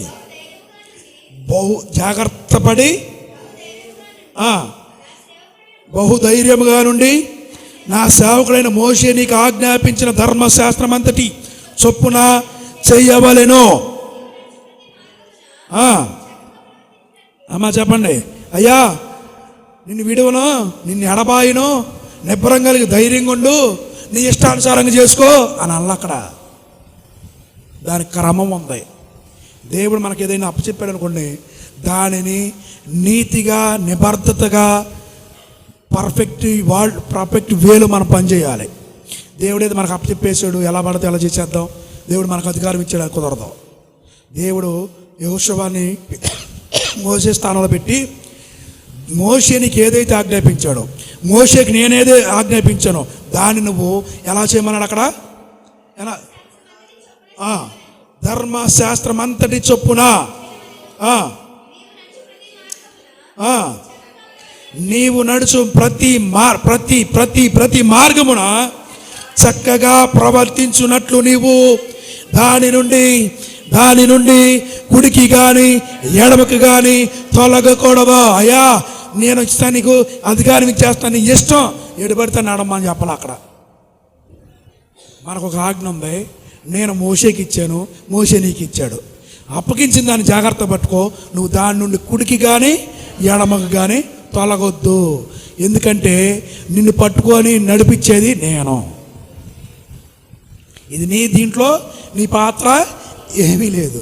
కానీ నీ మీద ప్రజలకి నమ్మకం ఉంటుంది, గౌరవం ఉంటుంది, చాలా రెస్పెక్ట్ చేస్తారు నిన్ను. కానీ నువ్వు జాగ్రత్తగా ఉండాలి. ఎవరు చెప్తున్నారు మాట ఇది? దేవుడు చెప్తామన్నా నీతో ఈ రాత్రికాల సమయంలో. నీకు ఇస్తానన్న మాట దేవుడు నెరవేరుస్తాడు, నీ బిడ్డలకు ఇస్తానన్న మాట దేవుడు నెరవేరుస్తాడు. కానీ దేవునికి ఆజ్ఞాపించిన కట్టడలను, విధులను నువ్వు కుడికి కానీ ఎడమకు కానీ తొలగిపోకూడదు. అది నీకు ఇచ్చిన ఆజ్ఞ. నువ్వు తొలగితే ఏమైద్ది? ఇశ్రాయేలు ప్రజలు 45 సంవత్సరాలు ఎక్కడ తిరిగారు? అరణ్యంలో తిరిగారు. వాళ్ళకి మోషే గారు ఏం చెప్పి తీసుకొచ్చారు తెలుసా? బయటికి మిమ్మల్ని పాలు తేనెలు ప్రవహించే దేశంలో దేవుడు ప్రవేశపెడతాడని తీసుకొచ్చాడు. వీళ్ళు ఏమైపోయారు? కారణం ఏంటి? దేవునికి వారిలో ఎక్కువ మంది ఇష్టముగా ఉండలేకపోయిరి. చదువుకున్నాం మనము. వారిలో ఎక్కువ మంది దేవునికి ఇష్టలుగా ఉండలేకపోయిరి. వారి వలె మనము చెడ్డ వాటిని ఆశింపకుండానట్లు మనకి దృష్టాంతములు ఉండటానికి ఈ యొక్క వాక్యము రాయడం జరిగింది. అది అసలు సారాంశం. అయితే చదవండి, మాటలు చదవండి. ఎన్నో వచనమా? 8వ వచనం. ఈ ధర్మశాస్త్ర గ్రంథమును బోధింపక తప్పిపోకూడదు. దానిలో వ్రాయబడిన వాటన్నిటి ప్రకారము చేయుటకు నీవు జాగ్రత్త పడునట్లు దివారాత్రులు దాన్ని ధ్యానించిన ఎడల నీ మార్గమును వర్ధిల్లింప చేసుకొని చక్కగా ప్రవర్తించేదవో. హల్లెలూయా చెప్దామా? హల్లెలూయా చెప్దామా?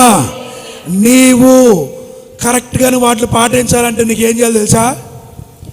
నువ్వు రోడ్డు మీద కరెక్ట్గా డ్రైవింగ్ చేయాలంటే ఏమొచ్చి ఉండాలి నీకు?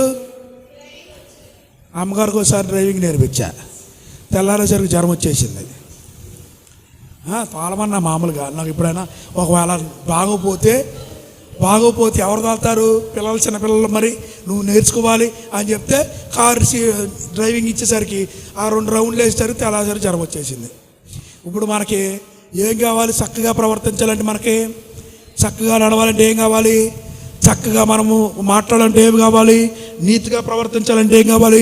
ధర్మశాస్త్ర గ్రంథాన్ని చదవడము, ధ్యానించడము నీవు మరవకూడదు. ఎవరో ఎవరో ఎవరో ఆయనకి చెప్పాడు. ఆయన మనకు కాదు, ఇక మనకు కాదే. అది వాగ్దానాలన్నీ మనకే, కట్టడంలో వీధులన్నీ ఆయనకి. అర్థమవుతుందా? ఆయన రూల్స్ పాటిస్తే ఆశీర్వాదాలు మనం మూసుకుంటాం, జేబులు వేసుకొని వెళ్ళిపోతాం మనం. ఇంత అమూల్యమైన వాక్యాన్ని మిస్ అయిపోయారు చూసారా? వాళ్ళు ఎంత అదృష్టవంతులు, ఎంత అదృష్టవంతులు వాళ్ళు. చదువమ్మ మాట. నేను నీకు ఆజ్ఞ ఇచ్చి ఉన్నాను కదా, నిబ్బరము కలిగి ధైర్యముగా ఉండుము, దిగులు పడకము, జడియకము. నీవు నడుచు మార్గమంతటిలో నీ దేవుడైన యెహోవా నీకు తోడయ్యుండును. హల్లెలూయా చెప్దామా? హల్లెలూయా చెప్దామా? ఈ వాగ్దానాలన్నీ దేవుడు మన కోసమే పంచిచ్చాడు. హల్లెలూయా, హల్లెలూయా. ఈ వాక్యాన్ని దేవుని చిత్తమైతే వచ్చే నెలలో ఆల్రెడీ పేర్లో చెప్పుకుందాం మనం. అయితే అస్సలు సారాంశంలోకి వెళ్ళా నేను. ఇప్పటిదాకా అన్నీ కూడా ఉపోద్ఘాతంలో ఉండిపోయా. అసలు సారాంశంలోకి వెళ్ళా. ఇక్కడ దేవుడిచ్చిన వాగ్దానాలు గుర్తుపెట్టుకోండి. మరొకసారి చదవను ఆ మాటని. చదివిన తర్వాత వాక్యాన్ని ముగించేసుకుందాం. నేను నీకు ఆజ్ఞ ఇచ్చి ఉన్నాను కదా. దాని ముందు పైన చదవండి. ఈ ధర్మశాస్త్ర గ్రంథమును నీవు బోధింపక తప్పిపోకూడదు. హల్లెలూయా చెప్దామా? ఈ మాటలు రెండింటిని ధ్యానించుకొని మనం ముగించేసుకుందాం. ఈ ధర్మశాస్త్ర గ్రంథాన్ని బోధింపకుండా మన పిల్లలకే వాక్యాన్ని నేర్పుతున్నామా? ఫస్ట్ పాయింట్ అది. ఆ పిల్ల ఉందనుకోండి, గడగడగడ చదివేస్తుంది చిన్నపిల్ల. మా పిల్లలు కూడా చదవరు అంత బాగా, నేర్చుకుంటున్నారు ఇప్పుడే. చదవాలి అక్క చదివినట్టు. ఓకేనా? రైట్. మనము స్టోరీలు మొత్తం తెలుసు వాళ్ళకి, బైబిల్లో స్టోరీలు మొత్తం తెలుసు, కానీ చదవటం రాదు వాళ్ళిద్దరికి కూడా. స్టోరీ ఎక్కడో ఏదో ఉన్నా చెప్పేస్తారు. అదైనా నేర్పాలి పిల్లలకి. మనం ఏం చేయాలంట? ఈ ధర్మశాస్త్ర గ్రంథంలో నీవు బోధింపక తప్పిపోకూడదు. దానిలో వ్రాయబడిన వాటన్నిటి ప్రకారము చేయుటకు నీవు జాగ్రత్త పడునట్లు దివారాత్రమును దానిని ధ్యానించిన ఎడల. మనము బోధించాలి, దాన్ని ధ్యానించాలి. అప్పుడు నీ మార్గమును వర్ధిల్లింపజేసుకుని చక్కగా ప్రవర్తించదవు. హల్లెలూయా చెప్దామా? హల్లెలూయా చెప్దామా? అప్పుడే దేవుడు నీ పట్ల చేసిన వాగ్దానాలు మన జీవితంలో, మన బిడ్డల జీవితంలో, వాళ్ళ బిడ్డల జీవితంలో నెరవేరుతాయి. హల్లెలూయా. ఏం చేయాలి? మనము దాన్ని బోధించాలి, ధ్యానించాలి, ప్రవర్తించాలి. ధ్యానించాలి, బోధించాలి, ప్రవర్తించాలి. అది లెక్క. ఈ మూడు ఉండాలి మన జీవితంలో. మనము ఏం చేస్తామంటే చదువుతాం కానీ పాటించాం. అర్థమైందా? దాని ప్రకారం ప్రవర్తించం. చదువుటమే మన పని. అందుకన్నాడు అక్కడ, నువ్వేం చేయాలంట? నువ్వు దాన్ని బోధించాలి, దాన్ని ధ్యానించాలి, దాన్ని బట్టి ప్రవర్తించాలి. అందుకే ఈ మూడుని మనం నేర్చుకోవాలి పర్ఫెక్ట్గా. అప్పుడు మనం వాక్యం ఏదైతే తింటున్నామో అది లోకంలోకి మైకి పెట్టవసరంలా, మనం పైకి మైకి త్వరగట్టవసరంలా, బాక్సులు పెట్టవసరంలా. మన ప్రవర్తన చూసే వాళ్ళు దేవుని మందిరానికి వచ్చేస్తారు. వాళ్ళు చెప్దామా? తర్వాత ఏమంటున్నాడు అక్కడ? నేను నీకు ఆజ్ఞ ఇచ్చి ఉన్నాను కదా, నిబ్బరము కలిగి. ఎన్నిసార్లు చెప్తున్నాడు? నిబ్బరము కలిగి ధైర్యంగా ఉండు, ధైర్యంగా ఉండము, దిగులు పడొద్దయ్యా, జడవద్దయ్యా. నీవు నడుచు మార్గం అంతట్లో నీ దేవుడైన యెహోవా నీకు తోడై ఉండను. హల్లెలూయా చెప్దామా? దేవుడు మనకు తోడై ఉండాలంటే మనం చేయవలసిన పనులన్నింటినీ చెప్పుకొచ్చాడు. దాని కింద చదవను అక్కడ. కాగా యెహోషువ ప్రజల నాయకులకు ఇలాగా ఆజ్ఞాపించెను, మీరు పాలెములోనికి పోయి జనులతో ఈ మాట చెప్పుడి, మీరు స్వాధీనపరుచుకున్నటకు మీ దేవుడైన యెహోవా మీకిచ్చుచున్న దేశమును స్వాధీనపరుచుకుని పోవుటకై 3 దినములలోగా మీరు ఈ యొర్దానును దాటవలెను గనుక ఆహారమును సిద్ధపరచుకొనిడి. మరియు రూబేనీయులకును, గాదీయులకును, మనస్సే అద్రగోత్రపు వారికి యెహోషువ ఎలాగూ ఆజ్ఞాపించెను. యెహోవా సేవకుడైన మోషే మీకు ఆజ్ఞాపించే సంగతిని జ్ఞాపకము చేసుకునడి. ఎట్లనగా మీ దేవుడైన యెహోవా మీకు విశ్రాంతి కలిగజేయుచున్నాడు. ఆయన ఈ దేశమును మీకు ఇచ్చును. మీ భార్యలను, మీ పిల్లలను, మీ ఆస్తియు యొర్దాను అవతల యొర్దాను అవతల, యువతలు కాదు, అవతల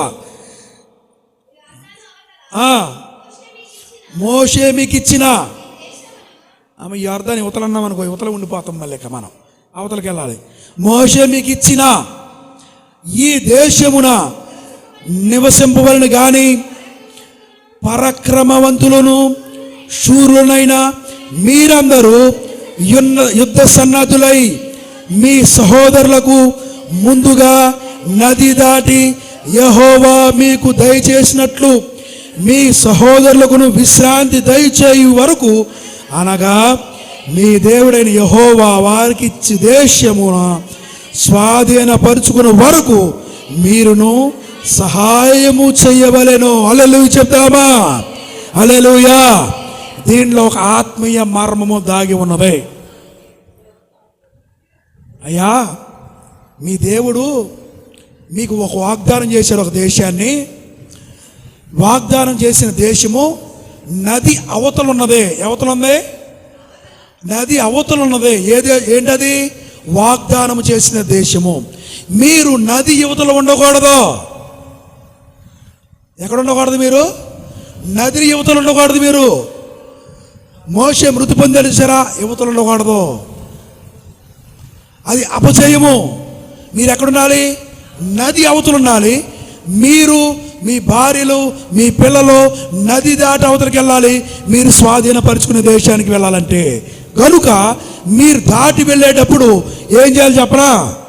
మీరు మీ సహోదరులు కూడా దాటి వెళ్ళడానికి మీరు వారికి సహాయపడండి.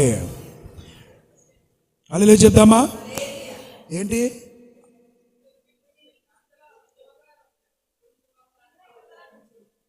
అన్నిట్లో యువతలనమ్మా, నా దాంట్లో అవతలనే ఉంది. అవునా, ఎట్లాంటివి కూడా జరుగుతుంది అన్నమాట. అయితే ఒక అక్షరం తప్పు వచ్చినప్పుడు దాన్ని ముందు వెనక చదివితే ఆ అక్షరం కరెక్ట్ అయిపోద్ది మనకి సబ్జెక్టు. అయితే ఇక్కడ దేవుడు చెప్తున్న మాట ఏంటంటే, అయ్యా దేవుడు మీకు ఏదైతే వాగ్దానం చేశాడో ఆ వాగ్దానం చేసిన దేశము నది అవతల ఉన్నదే, మీరు యువతలు ఉన్నవాడదో మీరు కనుక మీరు మీ పిల్లలు మీ భార్యలు ఎక్కడున్నా తెలుసా, నది అవతలకు వెళ్ళాలి. 3 దినాల్లోగా మీకు టార్గెట్ ఇచ్చా, అవతలకి వెళ్ళిపోవాలి.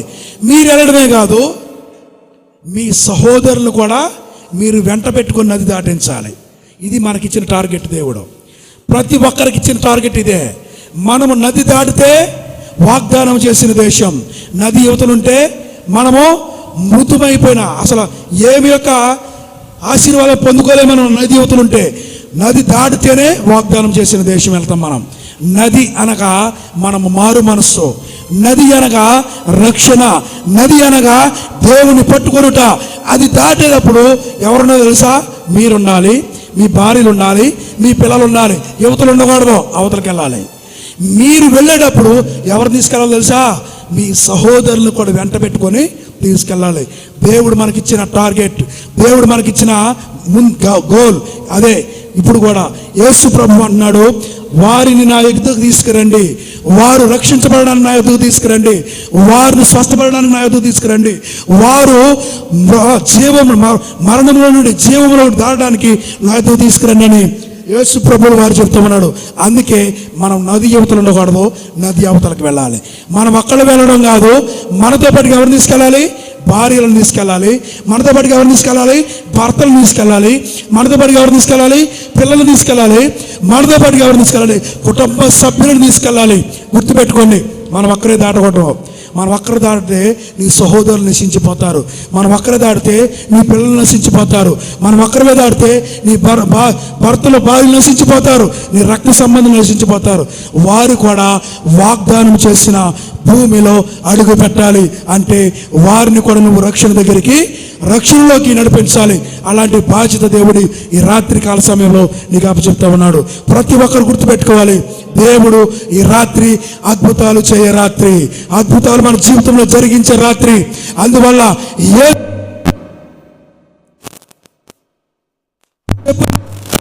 వారు నది దాటి అవతలకు వెళ్తారు, ఆశీర్వాదకరంగా మారుతారు. యేసు ప్రభు సిలువ చెంతకు వచ్చిన వారు రక్షించబడతారు, మరణంలో నుండి జీవంలోకి దాటి వెళ్తారు. యేసు ప్రభువుని అంగీకరించిన వారు ఈ లోక సంబంధమైన ప్రాంతముల నుంచి, లోక సంబంధమైన విచారణ నుంచి నిత్య సంతోషంలోకి వెళ్తారు, పరమ కానంలోకి వెళ్తారు. అటు కృపాధన్యత దేవుడు మనందరికీ దయచేయును గాక. ఒకరి చిన్న ప్రార్థన చేసుకుందాం.